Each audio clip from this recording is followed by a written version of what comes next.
It is good to be back. A couple of weeks in the stat cave, building new things, making upgrades to the website, no YouTube previews, no PGA Tour events. It's time. It's time to get back into it, and I am ready to rock and roll. I'm ready to show you what I've been up to over the course of the past couple of weeks. I'm ready to recap a little bit of 2023, look forward to 2024, and do it as long as it might take. We've got coffee, we've got Coke Zero, which is the GOAT cola beverage, in my opinion. I've really come on to Coke Zero as of late, but my bladder will break before my will does on this show. Okay. We have a lot to do. We're going to take our time. Mina's going to put in the chapters. If you want to come back and watch it later, recap it, whatever you want to do, she'll put in the chapters and we'll all be all good. Here we go with today's agenda. Okay. It's a business meeting, baby. It's time to go. Here's the agenda.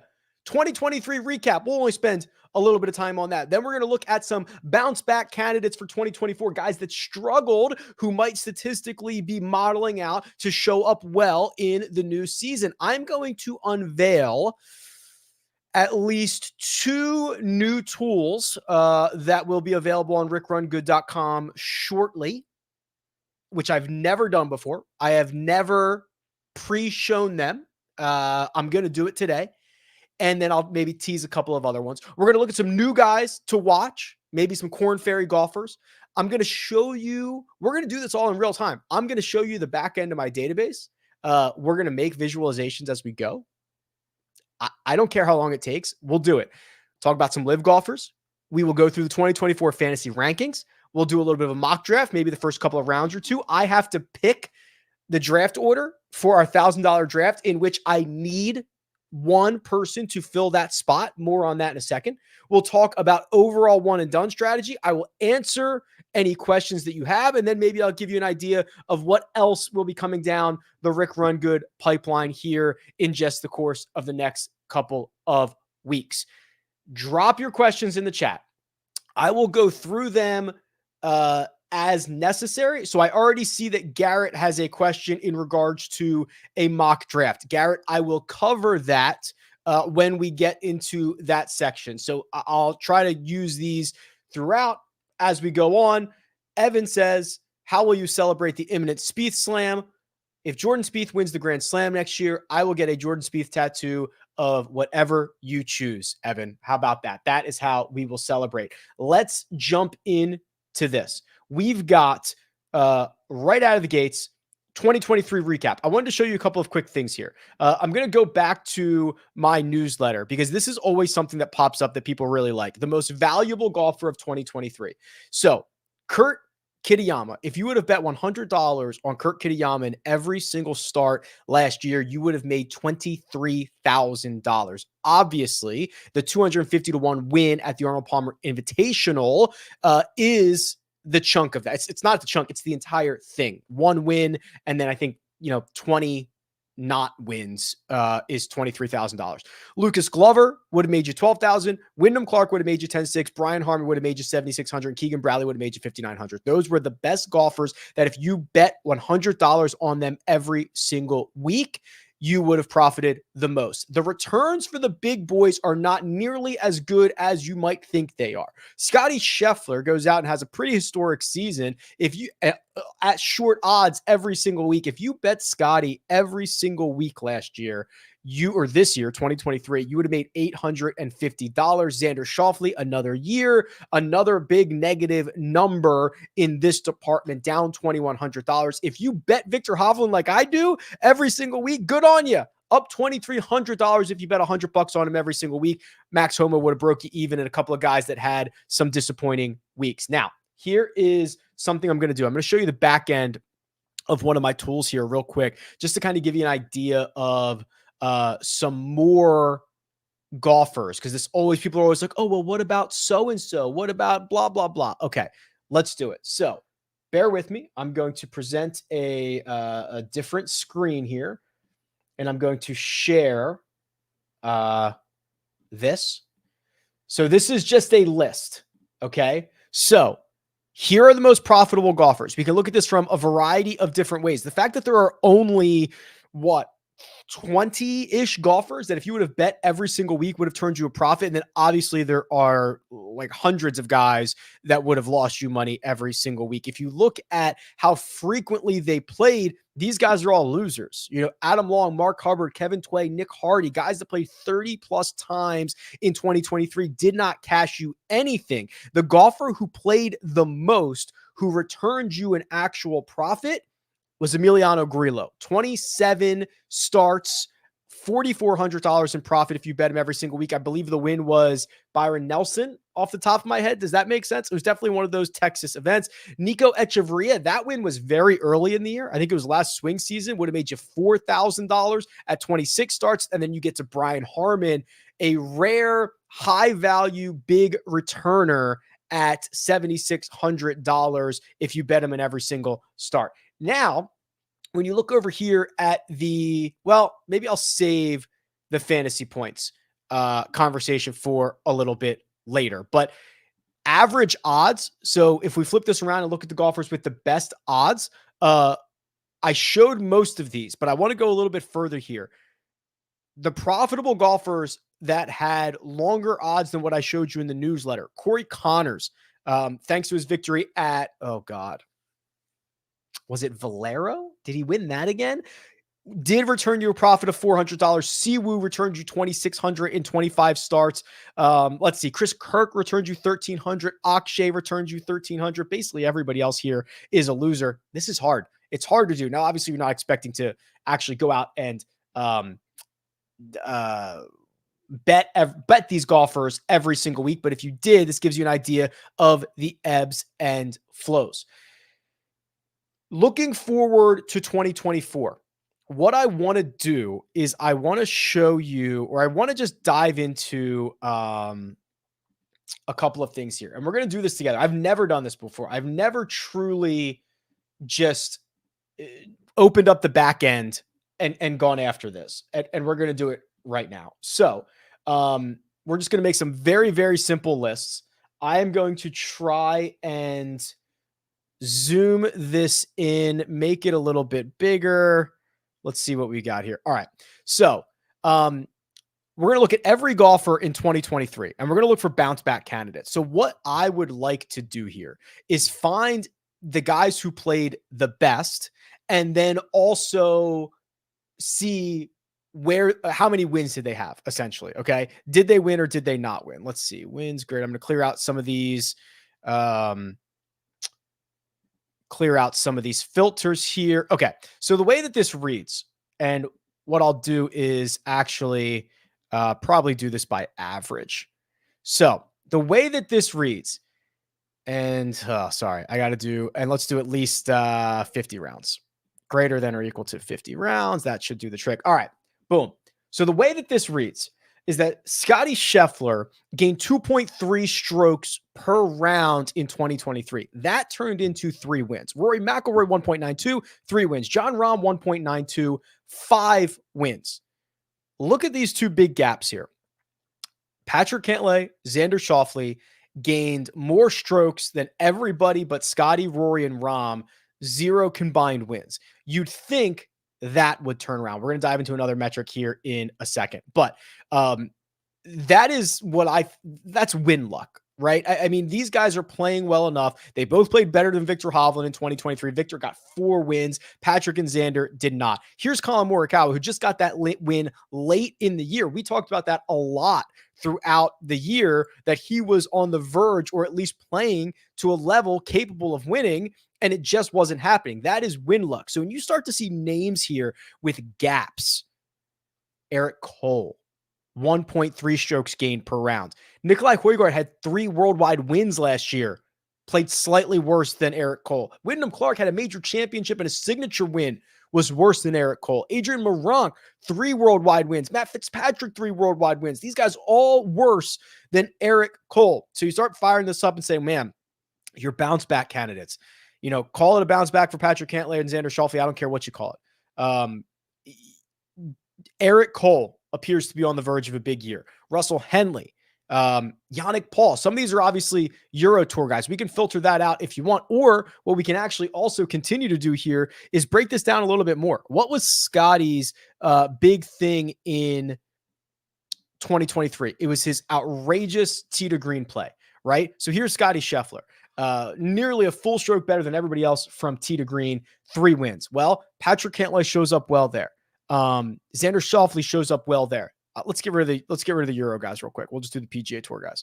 So PGA Tour guys, Hideki, Russell Henley, Gary Woodland, who's actually making a comeback now, all better than a stroke per round from tee to green, all without victories in 2023. So when you're going through your fantasy drafts, when you're going through the opportunity to buy low on golfers, whether that is in a salary cap game, whether it is drafting late round flyers, these are probably guys you want to be targeting, right? Steven Yeager was 1.03 strokes from tee to green, better than the field in 2023.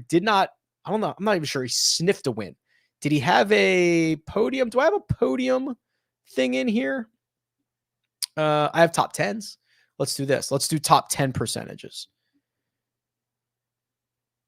Wow. Patrick Cantlay, 47% top 10 rate compared to like Scotty Scheffler and Rory McIlroy at 77 and 72. Hideki at 9.1. That's pretty shocking. So what I'm actually going to do now is I want to dive into this a little further, and I want to do I have it here? I do. Strokes gained per round, strokes gained total, and how like the frequency of which they are doing it. So find me high-end golfers who didn't win. Yeah. So this is how you win, right? Gain 5 or more strokes in a single round. The guys who did it the most, the 1, 2, 3, 4, 5, 6, 7 guys who did it the most in 2023 gained at least 5 strokes to the field, won a combined 14, 15, 16 times. How good is that?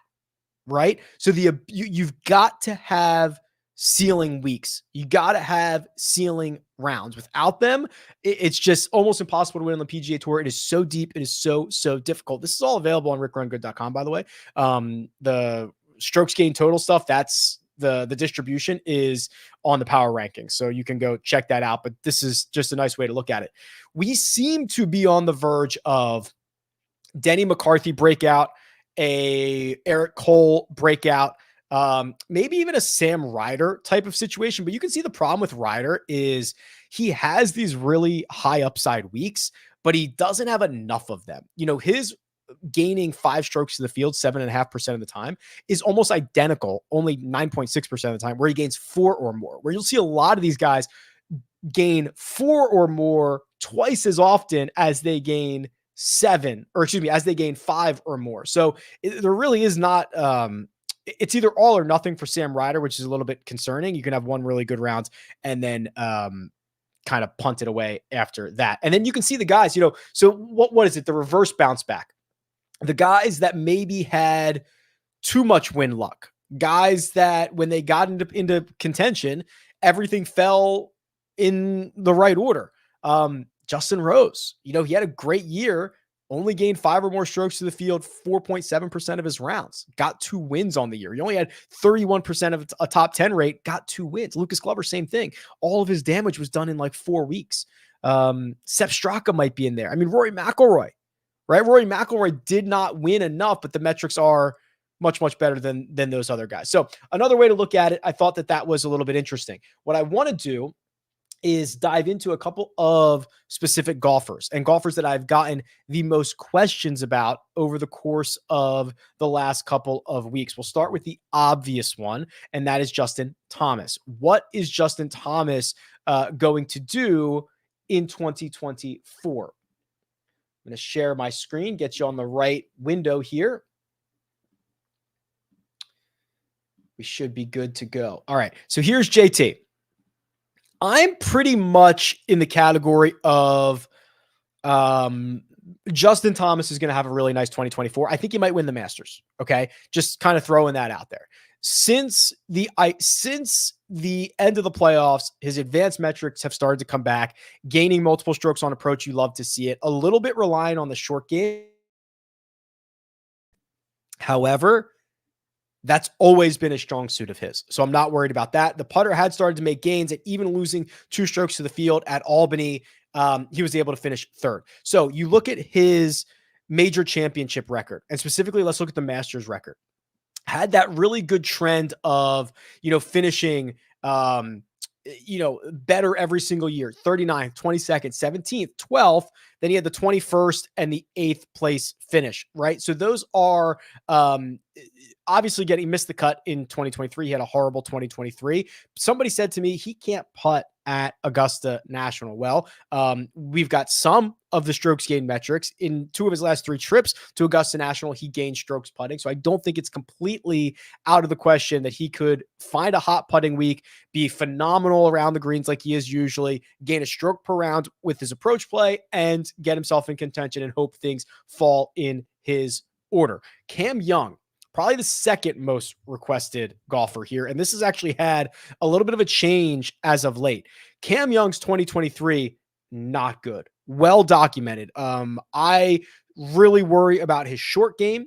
The driver was mostly good, but we were not seeing the prolific stat profile that we saw in 2022.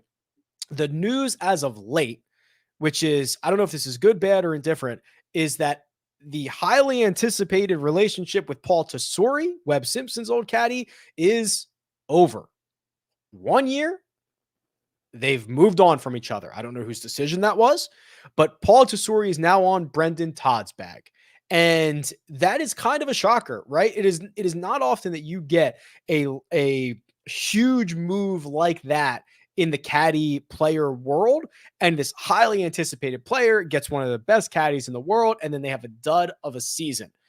You look at some of the stats, it's hard to pin this on the caddy, right? I mean, this is a lot of short game stuff, a lot of feel stuff, a lot of things that maybe a caddy's, it's not about getting you the wrong numbers or giving you the wrong lines. This looks like player stuff to me. So maybe a little bit of panic, but Cam Young will have a new caddy this year, which I think is going to be really interesting. That throws everything else into or out of whack. And then finally, Maverick McNeely is another guy that I wanted to highlight here, because Maverick McNeely led the PGA Tour in strokes gained putting last year. Now, he only played 49 measured rounds. He shut it down from June to November. He was horrible statistically. He was working through, I believe it was a back injury. It was pretty bad from what I understand.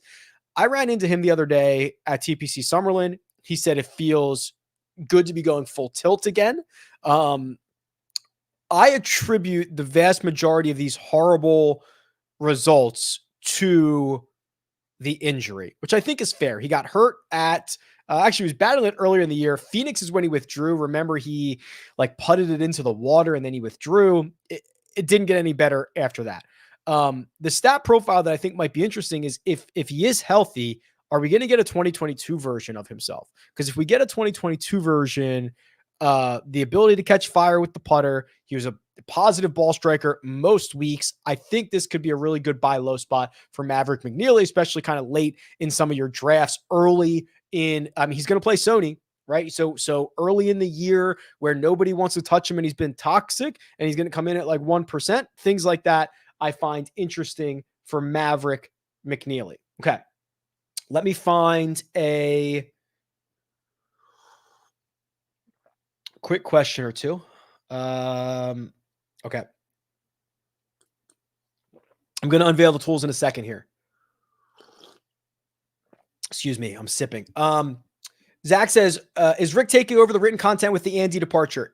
Yes. So I'll do, I'm going to expand basically my written content within the newsletter and within the website. I'm not ready for Golf Digest this year. I opted out of that, and I will give more attention to Rick Run Good and the Rick Run Good ecosystem, which is something that I've been wanting to do. So with that being said, let me share a couple of new tools that are coming here in 2023. And I'll preface this by saying these are still on my staging server, so they might be a little bit slow. and they are not live yet, but my goal is to be live within the first week or so of January. Maybe not the Tournament of Champions, hopefully almost certainly the Sony Open. So I've never done this before. I have never shown something that's been on my staging server. So let me get this handy real quick. Okay. Share screen. So for those of you who are already members or follow, this is the custom model, right? This is the custom model on rickrungood.com. So what that looks the same. What you'll notice now is these golfers, you can click and you can go to their golfer profile page. Okay. So you can click their name or you can search for them. So you could search for Rory McIlroy and be taken to that stat profile. Okay. So let me show you what that would look like. Maybe. Come on. There we go. So here's John Rahm's stat profile. Okay. His golfer profile. So this is new. And this takes a lot of elements from past golfer profiles, fantasy scoring and their salaries. It's going to have the strokes gained metrics as usual, along with salary, fantasy points, ownership, odds, their strokes gained breakdown. You'll be able to click into their round by round stuff, round 1, round 2, round 3, round 4. That's new for this year. That was something you could only do on the Holy Grail previously. You can still filter on anything that you want. You can see the breakdown. You can see the rankings against both this field and the current or the active players, or against the current field if he is in it. So these are from, I took this from, what's that baseball stat site? I love these kind of ranking things. And then you'll be able to see articles, Rick Run Good YouTube channels will come in here as well. If you scroll down, you will be able to get the season by season metrics and stats for these golfers. Each golfer is going to have their own individual URL, which means I can link to golfer profile pages, which is huge for me from a content perspective. You'll have everybody's history, whether it is across 6 tours, no matter how long and how far back it goes. I'm at 2013 for Rory, and I'm continuing to scroll. Here's his Open Championship in 2007. So this is very, very nice. The other thing is, now that we've got the custom model and the golfer profiles working on the same system, you can favorite these golfers. Okay. And you can have this set up to keep your favorites throughout the week and reset every week for those of you who like that. Or you can have it set to clear them only when you want to clear them. So let me see if I can go back. Now, when you favorite a golfer, it'll actually show up here as well. So if you favorite a golfer on the custom model or on the golfer profile, they'll be visible vice versa. Okay. Which is very, very nice. Now the website is starting to talk to one another. So that is just kind of step 1 into the golfer profiles and making the website more cohesive. We've got some more stuff coming in. You're going to see a ton more data in here. That's tool 1. Tool 2 is something I never really even considered until probably September of this year. And I want to get this link correct here because I'm still testing this as well. And this one actually might be pretty slow because it is on my staging server. So this might be quite slow because it's a lot, but let me just see if I have this page correct. Live testing. I can show you a couple different versions of this. So, long story short, the way that I envision rickrungood.com is as much data as possible, obviously, as much data, accurate data, complete data, visualizations, tools, making that process easier. It has generally looked forward, right? It would look at the week ahead. It would look at the tournament ahead. It would look backwards. It would have historic stuff. And there was not a ton of live stuff. There was a live leaderboard, which is about to be replaced and upgraded. So the live leaderboard, for the first time ever, is going to have that was a weak unveil. Hold on. I had the wrong screen showing. That was such a weak unveil. The live leaderboard for the first time ever will have the shot by shot data. Okay. So the shot by shot data with scorecards, with what is essentially shot link, the strokes gained metrics will come in here as well. You can see them round by round. You'll be able to see and zoom in on any of these views that you want. You'll be able to read the shots for every single player. You'll be able to favorite players. You'll be able to see things on each hole for the golf course. You'll be able to basically fire up as many of these as you want. So the way that I was testing this was, the guys that I had, favorited for a week, I would open up a window for each one of them and it would just live show me through those golfers. So that this is huge. This was not something that was even on my radar until the Ryder Cup. So this is IMG's product, which they've made a huge investment in golf. And I met up with those guys at the Ryder Cup. They're good guys. And we tested this, right? And the time that it took, this is the fastest updating thing that you can find. Okay. So now it's going to be on rickrungood.com. We tested this at the Ryder Cup. We stood at the first grandstand right up top. And when a player hit a shot, from the time that player hit a shot, we started counting until it showed up in the tracker here, and it was 8 seconds. 8 seconds. 4 of that, the ball was in the air. Okay? 8 seconds. It's the fastest product I could find. I'm very happy with this product. It'll be on rickrungood.com. It'll have the strokes gain metrics, all that stuff I'm telling you about. I want rickrungood.com to be a destination in which you come here Monday, Tuesday, Wednesday, Thursday, Friday, Saturday, Sunday, right? That's what I want.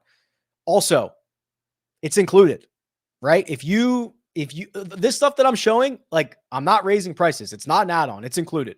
The other thing, this live tracker will be available for PGA Tour events and European Tour events. Okay. So if you're looking for a place to sweat Euro as well, that's going to be on there, which I wanted to make sure to get because that is sick. And I thought it was awesome. And you're going to have PGA and European Tour stuff. I love it. I can't wait. Okay. I'm very, very stoked about that. So, thank you all for the support. It is because of you that I'm able to go out and get some of this stuff, invest back in the site, and make it as cool as possible. I thought this would be cool, so I hope you guys think it is cool as well. Okay, so those are the 2 new things that I hope to have within the next week or 2 on the website. They're, as you can see, they're basically ready to go. And then I will maybe unveil a little bit of stuff here in a second. Some new guys to watch. I did see there was a question here curious about the 10 DP golfers who got their PGA Tour card and how do we know how many tournaments they will play? Peter, I'm not sure we will know, right? I mean, there's obviously a lot of personal preference in here. There's a lot of scheduling that these guys have to consider. I guess the answer is we'll see. And if I don't have a better answer for you, if I said I would be lying. Okay, let us go to back to the power rankings here, because I do want to look at some of the bigger or the guys that might be coming from the Korn Ferry Tour. So let's go look at the last 50 rounds for everybody on the Korn Ferry Tour and start to see some of the best players that are coming up. We're going to have to figure out how to pronounce his name. Adrian Dumont de Chassé, I believe. He will likely go by Adrian Dumont he will likely go by ADDC, which is much, much easier. Gained 1.6 strokes to the field per round on the Korn Ferry Tour. He, Jake Knapp, Alejandro Tosti, Ben Coles are likely going to be pretty significant contributors when they get on to the PGA Tour, whether that might be via fantasy points, whether it might be, top 10s, first round leaders, whatever that might be. These are the guys that are likely targets. I want to pull up Jake Knapp in particular, because I think it was him that I was looking through his stat profile the other day, and I was like, holy crap, this kid. Yeah. So look at the, so he played the RBC Canadian Open and missed the cut. After that, he rattled off a bunch of top 10s on the Korn Ferry Tour. T7, T8, T7. His worst finish was, well, he did miss one cut, but he got like T29 was his worst finish in there. He played well until the very, very end. This was a very good year for Jake Knapp. If we look at some of these other golfers, you might see a little bit more volatility. Like I bet you Parker Cootie is a bit more volatile than Jake Knapp was. Yeah, you can see Parker got, the third place finish at TPC Colorado, the runner up at the Price Cutter, and then, couple missed cuts here, couple missed cuts there, didn't get off to a super solid start in 2023. That's a lot more volatile Korn Ferry Tour profile. Jake Knapp, I was impressed with how just consistent that he was. And then Jimmy Stanger is here as well. And Jimmy he was kind of a Korn Ferry vet. So I think he'd been on the Korn Ferry Tour for the last 4 or 5 years or so. And he kind of always finished just outside that get your card number. And then he finally goes out and does it this year with a lot of really strong play, gets the win in June. Didn't play as well after that, but I think you see this a lot on the Korn Ferry. It was pretty much locked up that he was going to get his tour card. And it's, it's not that it's easy to just stop playing well, but you see this a lot on the Korn Ferry Tour. He's someone that I think is interesting moving forward. And then maybe the guy that I think is so interesting is Norman Zhang. And you guys, I'm sure, have heard me mention Norm before. What is there to say? The saying is, what is it? Form comes and goes, but class never leaves, or something like that. And the idea being, even the best players in the world are going to go through ups and downs. Ask Justin Thomas, ask Jordan Spieth, ask Ricky Fowler, ask Jason Day and Justin Rose, and literally every golfer ever.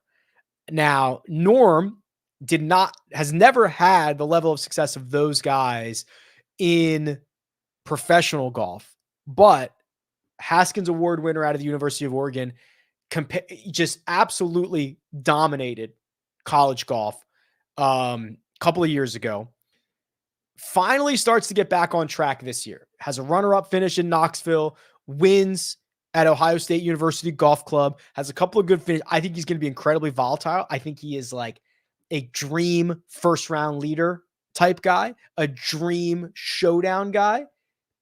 I cannot wait to see what Norm does this year. Okay.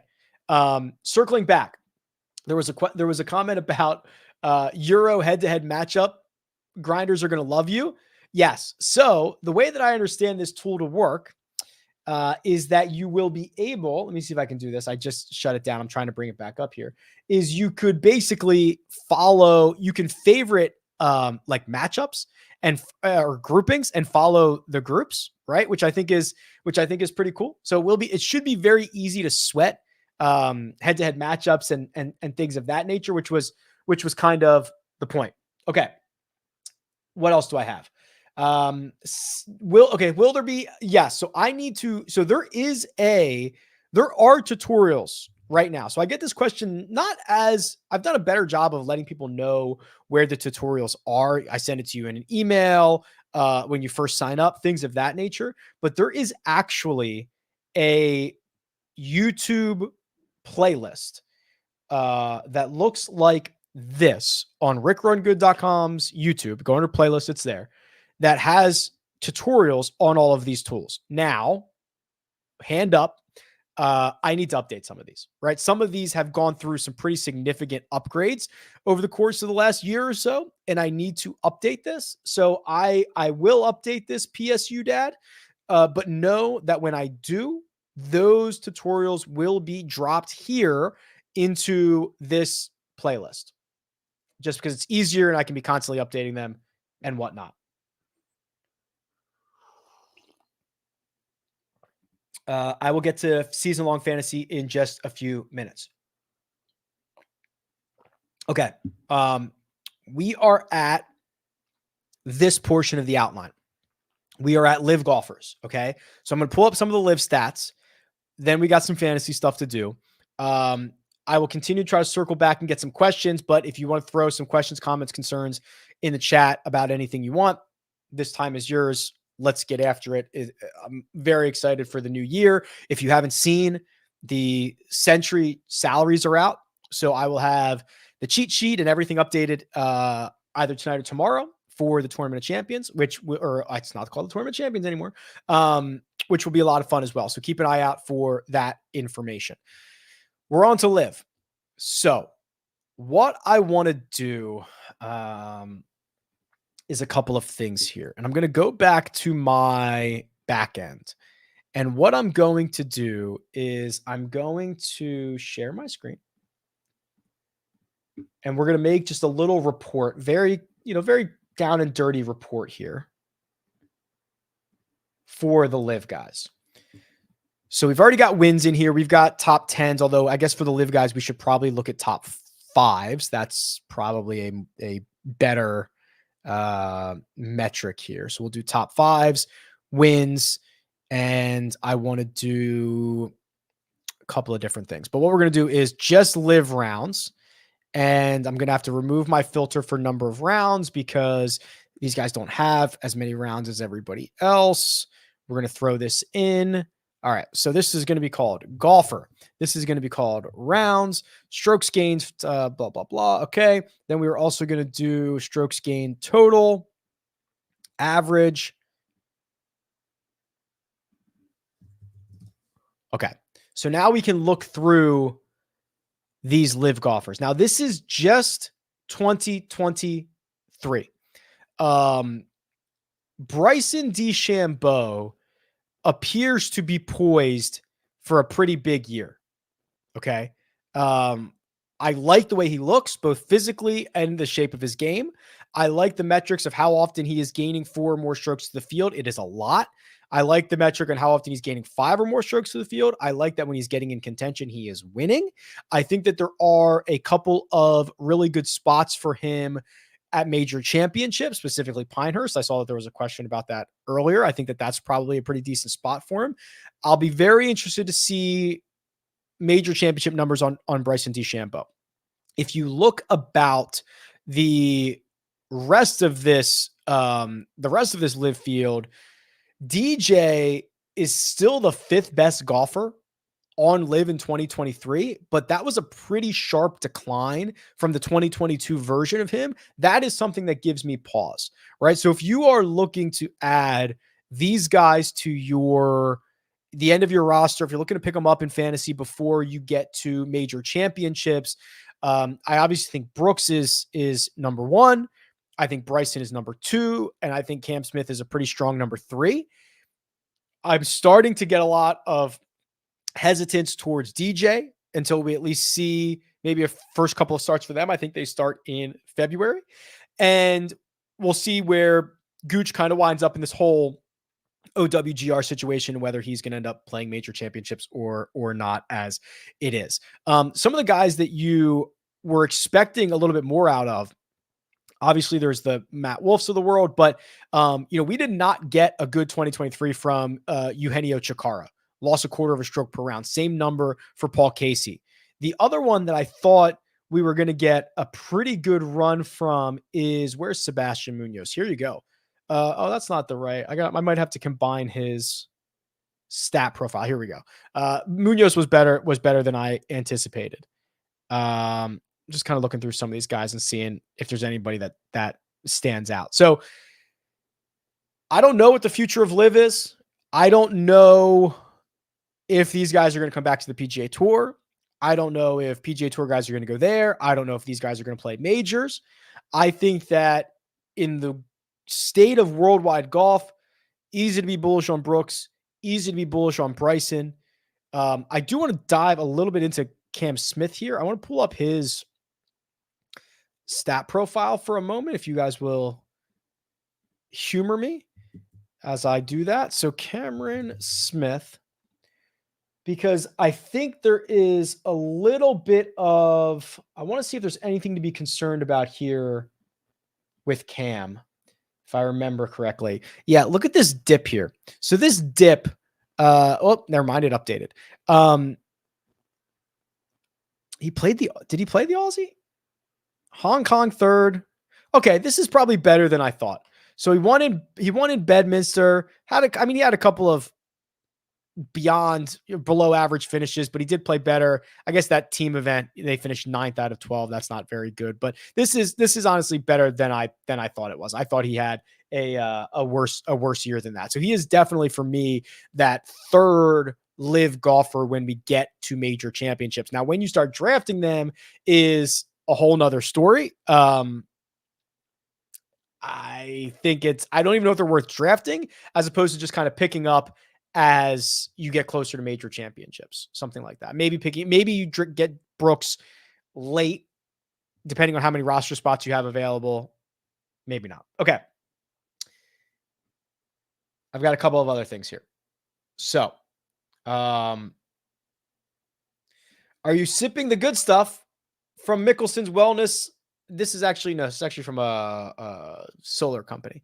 I do have a Mickelson tumbler, but the quality is quite bad, and it's starting to flake and come apart. The best tumblers are the ones that have this metal at the top. This seems to allow the design to stay on there a little bit better. When this goes all the way to the top, it starts to break off pretty easily. Not yet, Brett. So Brett's question is, have you done a video going over your new one and done? So I will do that here. I will show you that one and done. I'm pretty excited about it. I've got 2 one and dones, actually. I'm waiting to do a,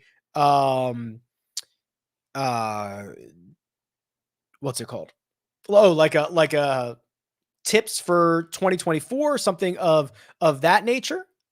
Because I've got a tool that I'm hoping to use for it, Brett, that I hope to unveil here shortly.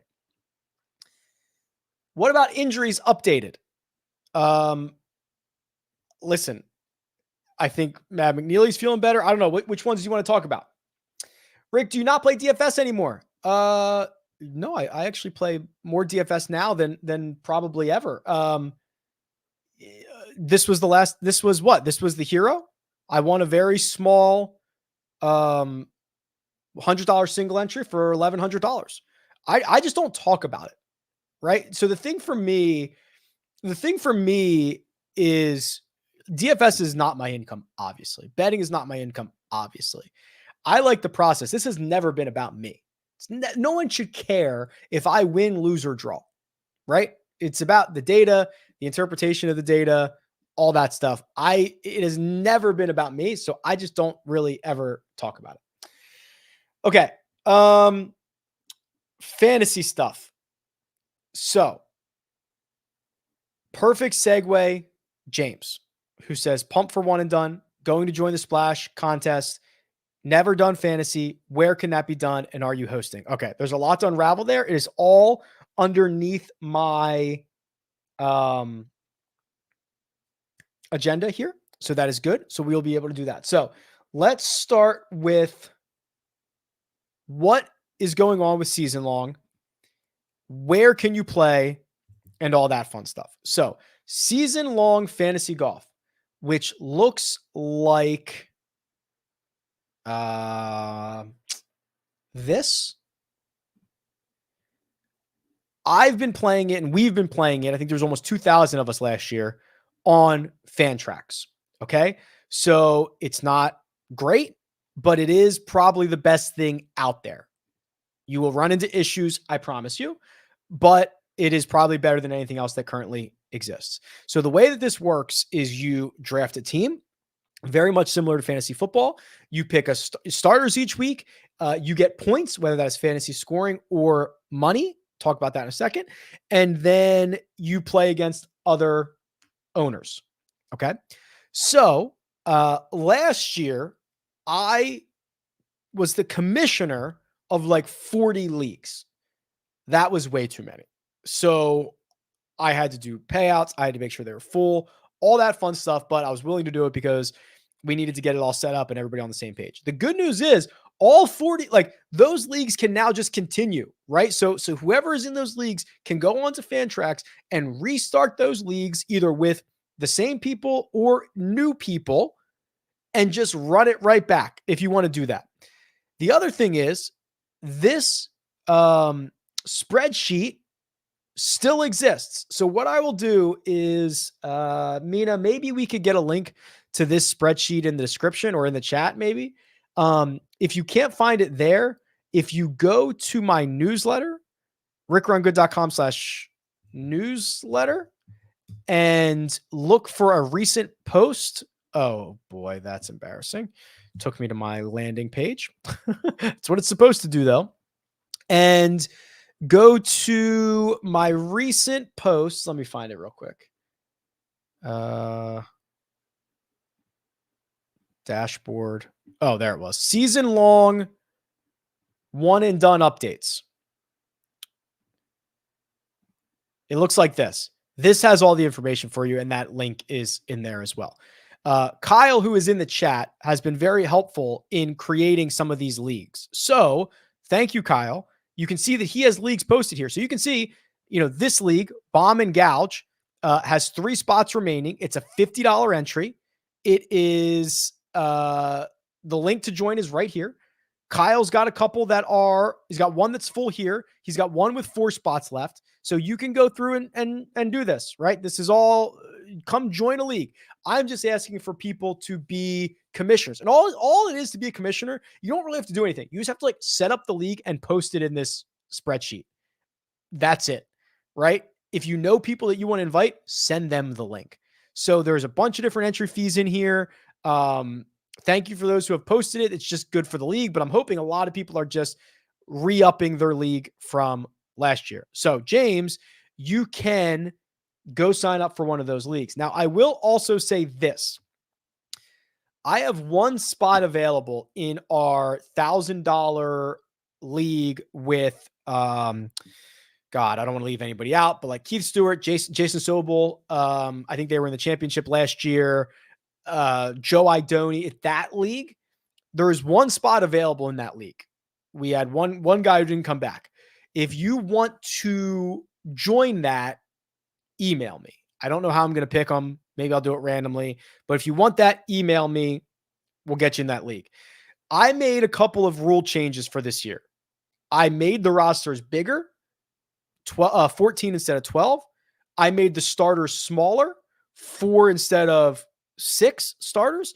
And we changed to money earned. The problem that we ran into last year was that basically whoever had the team that had more guys make the cut won the matchup. So even if you had the winner and the guy who finished second, but 2 guys that missed the cut, you would probably lose to a team that had 6 of 6 through, which we didn't really think was super fair. So I made those changes. You don't have to make those changes in your league, but you can do that. We'll do a mock draft in a second because I think that that's interesting. But what I will actually do is I need to draw that order for that $1,000 league, which there is a spot available. So in this bag are golf balls, 8 different golf balls. They all have different logos on them. So for example, this pink one is Andy. This gold one with an R on it is me. This Putting World's great, by the way, is Keith. This Sung J M one is Joe. This one, what is this one? The RSM one is Tom. And I've got a couple more. Let's see. Torrey Pines is Steve Hennessy. The win golf ball is whoever is going to fill that final spot. Okay. So that's TBD, but that's the spot for whoever's going to fill that. And then the last one is the Ledges, which is that's Sobel. Okay. So I'm going to draw the order for this because I need an order, and then we'll mock draft from whatever my position is. How about that? Does that seem fun? Should I draft 8 to 1 or 1 to 8? Is it more exciting if I go, here's the 8th pick, here's the 7th pick, here's the 6th pick? Whatever the first comment is, that's the order that I'll go. 1 to 8 or 8 to 1. And we'll pick those out. I'll have it done live so everybody knows I'm not scamming the system here. And then We'll draft from whatever position I get. We will do a mock draft. We will look at my fantasy positioning. All right. Nick wins. First to eighth. Wow. Okay. So I'm going to shake them up in here. Okay. Shake it up. First to eighth. So the first name that I pull out of here is going to get the first pick. If it does it make you more interested if I pick out the Win Golf Ball to come join? All right, here we go. Number one. Wow. There you go. So whoever will take that spot has the first overall pick. Holy crap. Wasn't expecting that. Okay. Number 2, that's me. The gold with the red, or the gold with the R. Number 3, Sung Jae. That is Joe. Number 4. So we'll mock from the second position. Number 4 is Putting World. That's Keith. Number 5 is, what is that? Tori is Steve Hennessy. Number, is that 5? 5? Okay, this is 6. Ledges is Sobel. 2 more. 7 is Tom. And that means 8 is Andy. Okay. So there you go. If you want in that league and you want the number 1 overall pick, which is what you just drew, let me know. Email me. Okay, let's mock it up. So I need to pull up my mock board, and I need to pull up my current kind of rankings here. Where do I have this information? Bear with me, guys. I promise I will do this as quickly as possible. Where are my rankings? All right. I know where I have my mock board. Drive. Mock draft is right here. Okay. Can you guys see this? Okay. So we're gonna go out of 2 here. That'll be where we pick out of. And then I need to find my ranks. I was working on them when we were on the road. Did I save them on my laptop? Or do I have them somewhere on this computer?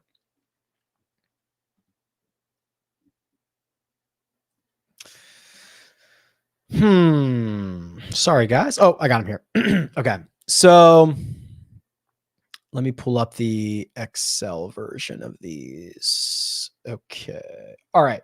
This is not complete yet, and I still am tinkering this, and I'll have them on the website soon. But these are generally the rankings I'm working off of. And these are the rankings in which are for my league. So we're using money, all that fun stuff. So you can kind of see my ranks are like my top 5 are Scotty, Rory, Victor, Cantlay, Xander. Colin and Max might move up. I've got them color coded a little bit. I think the yellow guys, these yellow guys are kind of on a per start basis. They're kind of elite scorers. The orange guys are guys that are more volume golfers, good volume golfers, not just like fill-ins, which kind of a lot of these guys are. I'm not done with these rankings yet, but I will kind of use them to guide the selections here, and we'll see what kind of mock that we can come up with. So move that over, get you back to the mock draft board. All right. So team number 1 presumably is, oh boy, sorry, is almost always going to take Scotty, I would imagine.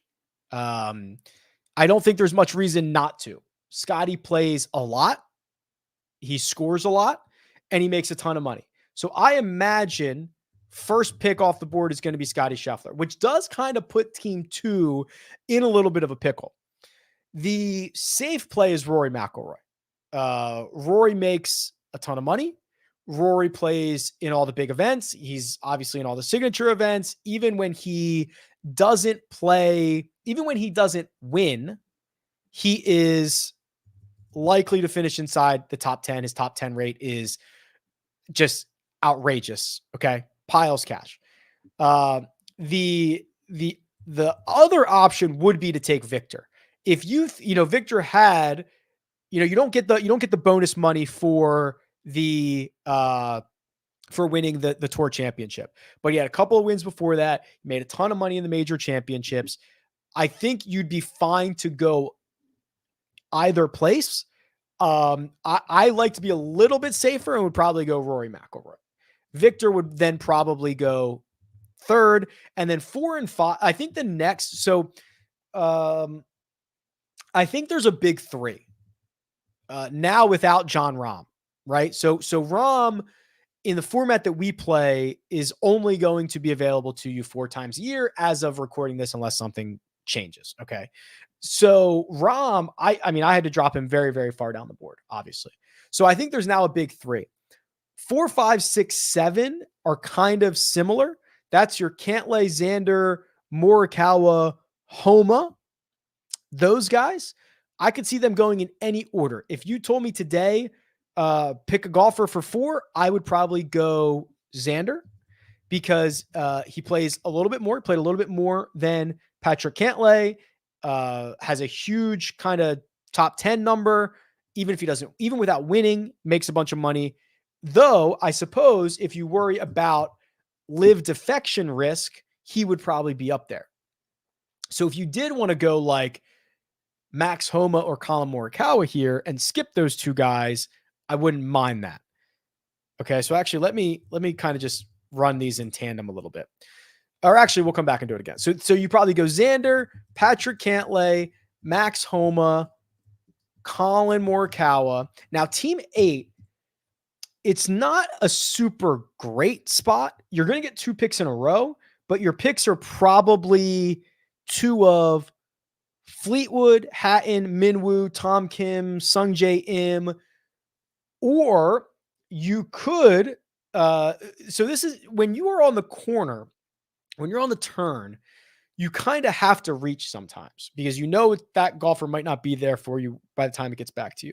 So I would not mind if you went Tommy Fleetwood, who played 26 times last year, was in the 72nd percentile of fantasy point scoring, made a lot of money.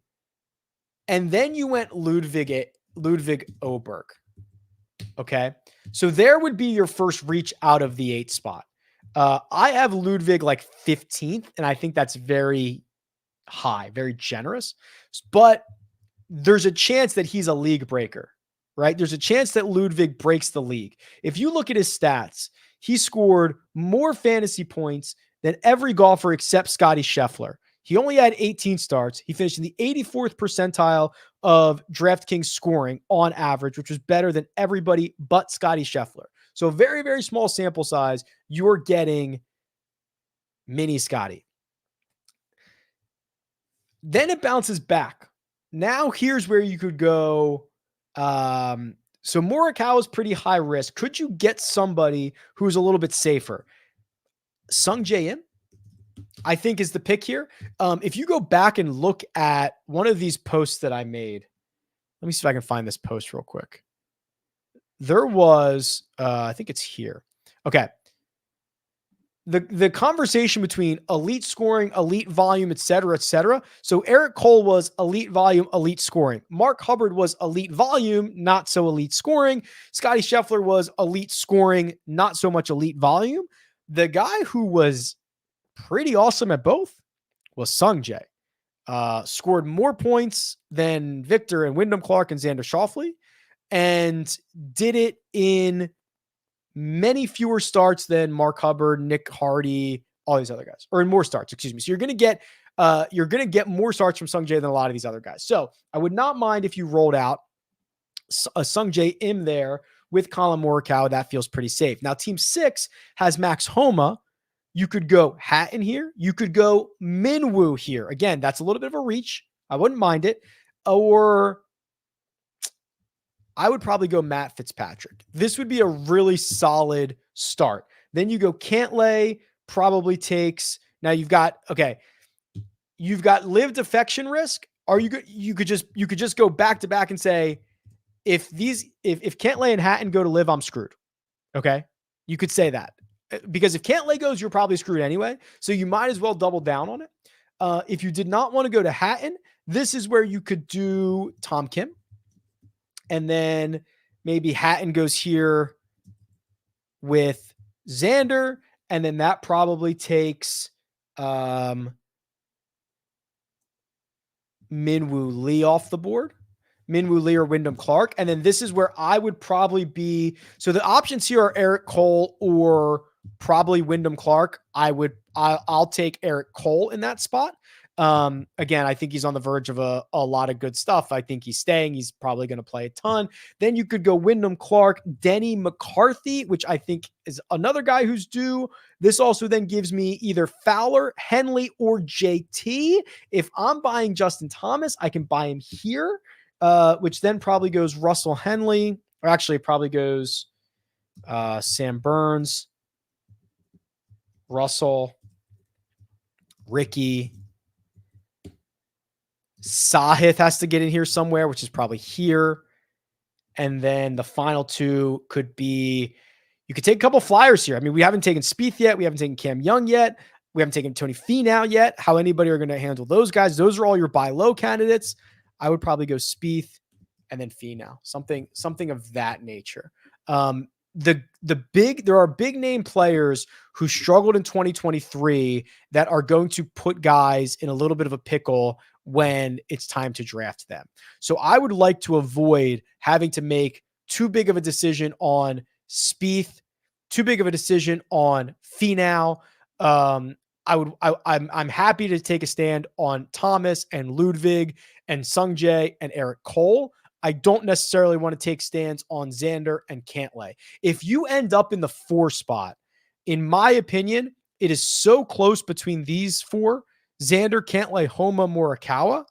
I would roll with Homa or Colin instead of Xander and Cantlay just because of that LIV risk.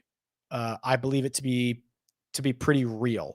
So I would and I don't think they're that much better. I think Colin's going to have another good year. If I would not be taking, like, the worst spot for me would be 7 or 8, and Xander and Cantlay are both on the board. I would hate that because now I would probably have to take them. Like, if I got to 8 and both of them were available, I'd probably just take them both at the turn, but that would stink. I would really not like to do that. So again, go ahead and join one of these leagues that are available. The link is in the description and it's been put in the chat, and I have it in my newsletter. There's a bunch of spots available, and I'm sure people have kind of repopped their leagues from last year. Okay. Here's what we're going to do. We are at this portion of the agenda. We're going to talk one and done. We are going to show the leagues. I'm going to answer any questions that might still be existing. I'm going to show a couple of things that are coming soon, and then we are going to get out of here. I am going to ask Armina to give me like a 30-second break by running the Rick Run Good ad would be fine here, just to give me a break to sip some coffee and take a second. All of the tools and data that you see me use on this channel is from my site, rickrungood.com. RickRunGood.com is one of the largest golf databases on the planet, and it's geared towards making your DFS and betting research process as efficient as possible. There are literally millions of data points in the database, and while that might sound intimidating, the tools that I've built allow you to cut through the data quickly, choose what's important to use, and even build lineups that are ready for import directly into DraftKings. Outside of that, membership gets you access to the Slack channel, currently 2,000 run gooders who are ready to share insights and have a little fun. I love it, and you will too. Sign up at rickrungood.com. Okay, thank you. Needed just a quick breather. So, one and done, which has been seriously like the fastest growing thing ever. And I get it. It's awesome. It's really awesome. And I love it. And I'm trying to do my best to make it accessible to as many people as possible. So I am currently trying to fill two separate one and dones. The first one is one that I'm managing everything. It is called Run Good Golf. It is a global one and done. It is available to anyone, anywhere. The one thing that I've gotten over the years is, hey, the one and dones that you run are only available in 35 states and not in Canada and not in the UK and not in Ireland and nowhere else, right? And that sucks. So what I've done is I've created a league with an emphasis on stat tracking, historic numbers, relegation and promotion, all that fun stuff. A really fun, low entry league with some small prizes, nothing crazy. Okay. Just so everybody can be a part of it. And really, everyone, we can rank. It's like a global one and done ranking system. So let me show you a couple things about that. Here are the current ranks. Now, if you have ever played in a one and done of mine in the past, I have your picks. I went through and I loaded in all your picks. So for example, DFS Reds, the guy who has made more money in Rick Run Good one and dones than anyone else. Let's look at his profile real quick. I'll be able to see all of his selections. Okay. Both current and historic, by date, by season, his past finishes, the badges that he has earned. Okay. I thought this was really cool, honestly. You'll be able to see who your best golfers are, who your best courses are, all this stuff. Every golfer, or excuse me, every user is placed into a division of 72 users. If you finish in the top 18 of your division, you're promoted up. If you are finishing the bottom 18, you are relegated down for the next season. Okay. I thought this was really cool. It's fun. It's sweet. I will update these are not the final divisions. These are not the correct locations. Some of this is placeholder stuff just because we've been getting people to sign up, and I'll update it before the season starts. We are currently at 603 people in this, which is pretty darn good. Okay. I'd love to get 1,000. I think that would be really good. I've got some great prizes that I'm going to give away. Everybody's going to get at least something physical mailed to them when they join for this league. I've got stuff in the works there, but I've got to be really cognizant of legalities and regulations, not only here in the US, but globally. So I promise it'll be fun. It is a very low price. It'll be really cool, and it'll grow year over year. So that's part one. You can sign up for that. RunGoodGolf.com. There are 603 entries as of last check. The other one is on Splash. So Splash is the site that we were using for our weekly contests, our NFL Survivor contest, and the goal was to use them for one and dones. Well, it's that time. So Splash is Run Your Pool and Office Football Pool. They got bought by this company called Splash. So we've used Office Football Pool in the past. I think we've used Run Your Pool in the past. This is Splash. Now, this is the United States regulated big money version. Okay. So, you're not going to get $30,000 winning the other league. You might get $30,000 for winning this one, depending on how many people get into it. So there's 168 people in it right now. We're going to try to get up to 2,200, which would be $300,000. It would be 30,000 for first, 20,000 for second, 15, 10, et cetera, et cetera. I asked for a very flat prize purse because I thought that was better. It'll pay out 15% of the entries. This is only available in 41 states. So that's kind of the trade-off here. You can play in both of these, by the way. I encourage you to play in both if you're eligible for both. The Splash stuff is only available in 41 states. I don't have any say in that, right? Go check that out. You'll put your pick in every single week. You can get up to 3 entries. What I will also do, Armina doesn't know this yet. She's probably tired of shipping stuff out by now.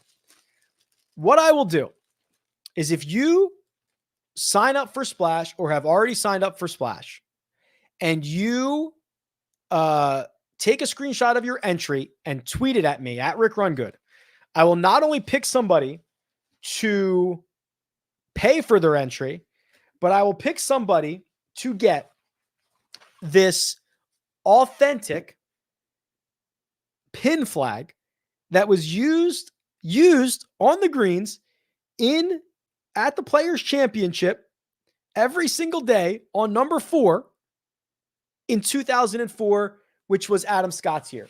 So Adam Scott won this.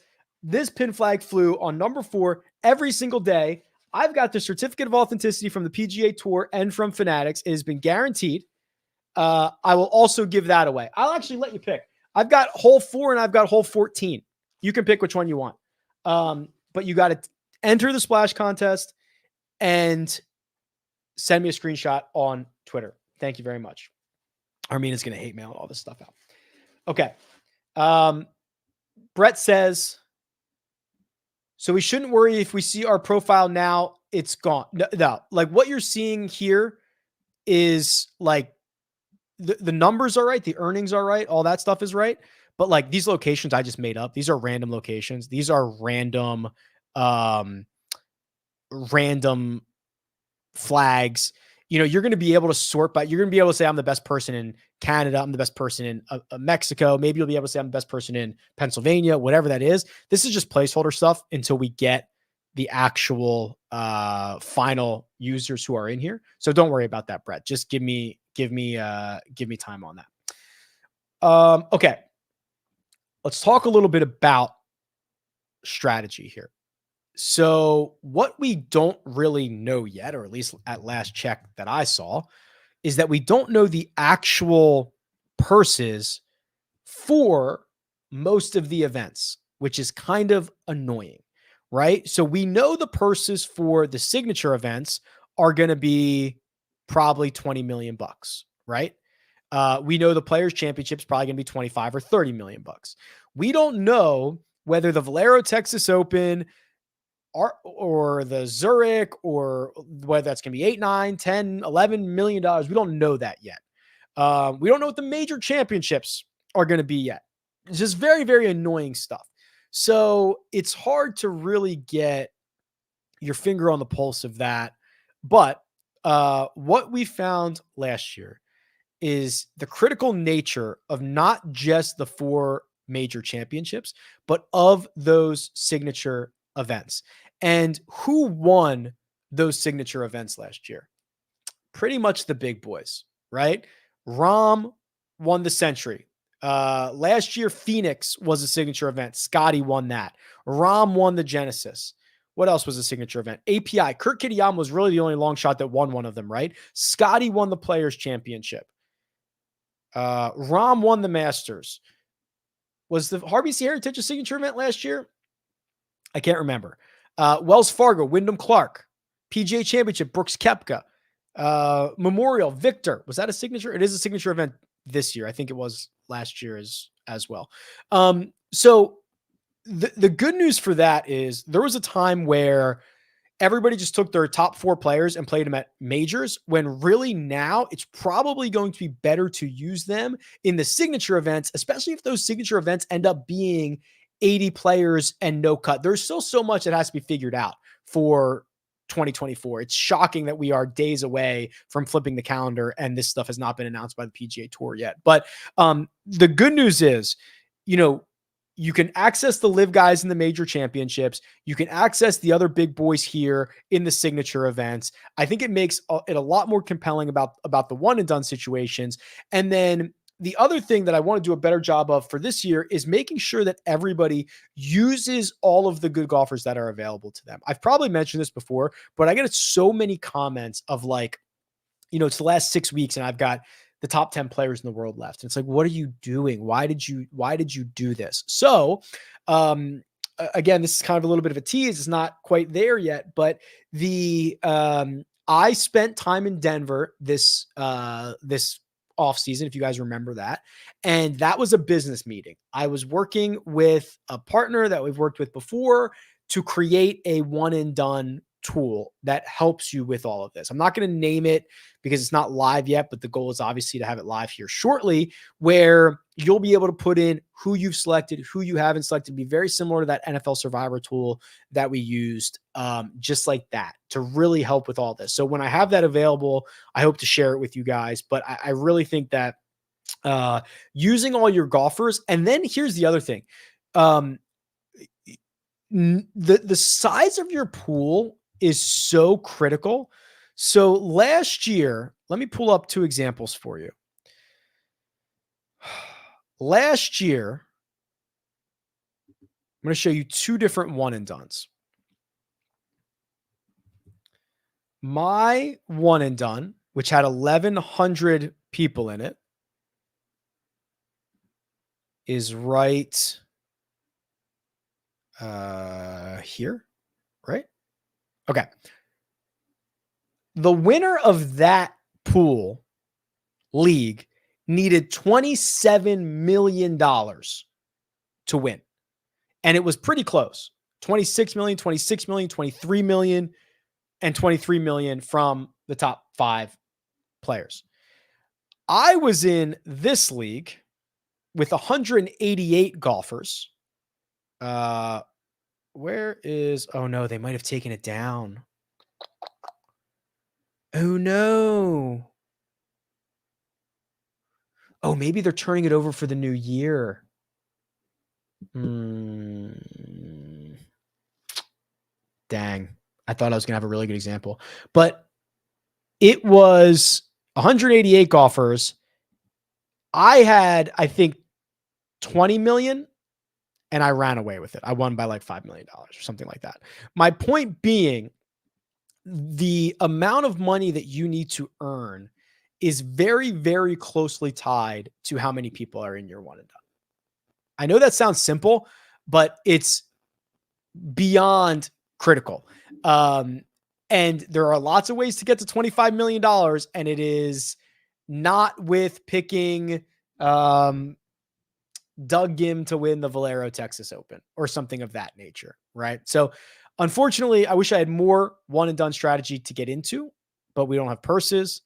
I don't have all this other stuff, and I want to be able to show you this tool, which I will as soon as I get it done. But the other items are, I'll make a dedicated one and done video.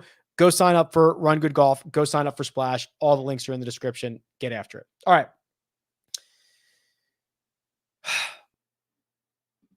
Question and answer. And then I'm going to show you maybe 2 things that are coming soon. Okay. So even more new stuff. I've been working very hard this off season. Data. There's more data in the website than ever before. Let me see if there are any questions that I did not get to.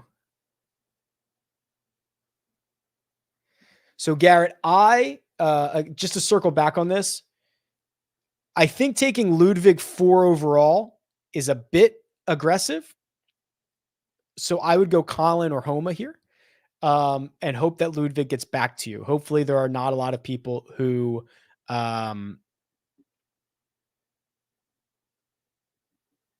know about him. Can we still get in the drawings if we refuse to use Twitter? Yeah, email it to me. That's fine. Email it to me. All right. Let me describe 2 things to you. And actually, I'm going to describe a couple more things to you. The last couple of years, I've tried to be everywhere. I've tried to be on Golf Digest and creating content for all these other people, and it's been great. But what I've really tried to focus on here recently is tightening it up and building Rick Run Good to be as good as possible, right? And putting the efforts of that into the Rick Run Good community, which I think is fair, and that's what I want to do. So you'll be seeing a lot more things from me. One of the things that I wanted to do was figure out a alternative to Slack. We have a Slack channel. There's a lot of people in it. Even I find Slack to be a little intimidating to jump in and out of, because it is essentially just a running live chat. And if you say something and 5 other people say something, like that thing that might have been very, very valuable is gone. And I think it does not allow for good, in-depth critical thinking and conversation. And I also think that it stops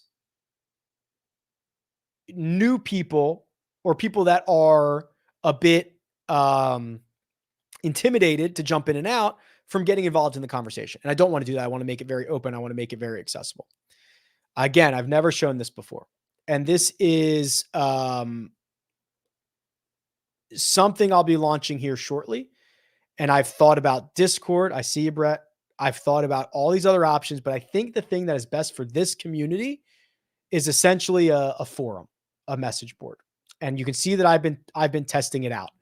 And it honestly works very, very similar to Slack, where there's categories and tags and all that stuff, but it'll be much easier to nest conversations, a live mega thread when tournaments are going on. Here are frequently asked questions so that if they come up, they don't have to be answered a million times over again. Here are things that I can pin. So I've been working through this message board, hopefully to launch here in January, and transitioning everybody from the Slack into this message board. I just think that this is going to be a better solution for everybody. So the Slack will probably still be a lot. I mean, it's probably 6 months.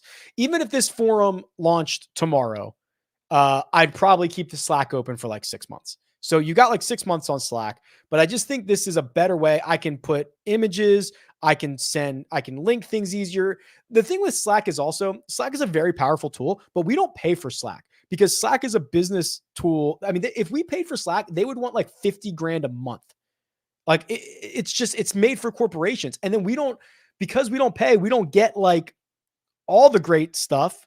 So we don't really get the best stuff out of Slack. So I think this is going to be a little bit better. So with that being said, I'm looking to get some active moderators for this forum. If you're online a lot, if you've been in the Slack channel a lot, if you've moderated, I just think it'll be easy to have people who can, whether it's answer simple questions or help point people in the right direction for things. A couple of active moderators would be great. I'll pay for your Rick Run Good subscription or whatever. We'll figure it out. But if you're interested in that, email me, because I think that'll be very helpful to have some people who are kind of on a lot to kind of chat through this stuff and make sure that we have everything in order. So that I think is going to be a really good way to communicate with everybody. The other thing, and I'm not quite ready to name names yet, but on January 1st, I'll have a new partnership. And you guys know I do very, very few partnerships. I say no to a lot of things, but this one I think is going to be very well received within the community, with you sick pups. And I think that it'll work out really, really well. Okay. I think that'll do it. I'm your Huckleberry. Yes, I'm fairly sure this works well on the phone as well. That was also one of the things that I was looking into. Would love to see more advanced videos on how to use Rick Run Good. Agreed. I'm on it. I'll make the tutorials more advanced. Any final thoughts, questions, concerns, comments? We'll just open it. I'll sit here for a minute or two. Let me know. No, Garrett. That's wrong. People are guessing in the chat now. I'll sit here. Anything you want to talk about for the next minute, or throw it in the chat. We'll go through it. If not, we'll put a pin in this. Armino will put the chapters in. You can come back and watch this later, and I encourage you to follow all along. But I am absolutely stoked for 2024. I'm trying to create as much value for you guys as possible, and honestly for me, right? I mean, I use these tools more than anybody. So I want it to be cool. I want it to be sick. I want to do that. I wish it was a Mizuno deal. I do want free irons. I do. Oh, good one. Will Z and season long. God.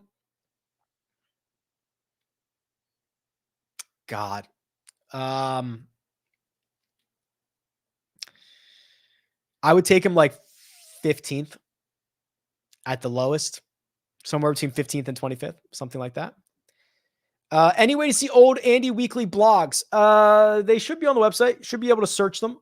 Should be kind of an archive. We're not going to delete anything. So it should be on there. I'll look into that, but you should be able to search for them. I'll see what I can find. I got to do some archiving on other stuff anyway, but we've been hard at work. I'm so excited. This is just the starting point. This is not the finish line. So I think we'll put a pin in it there. Thank you all so much. Mina, take us out.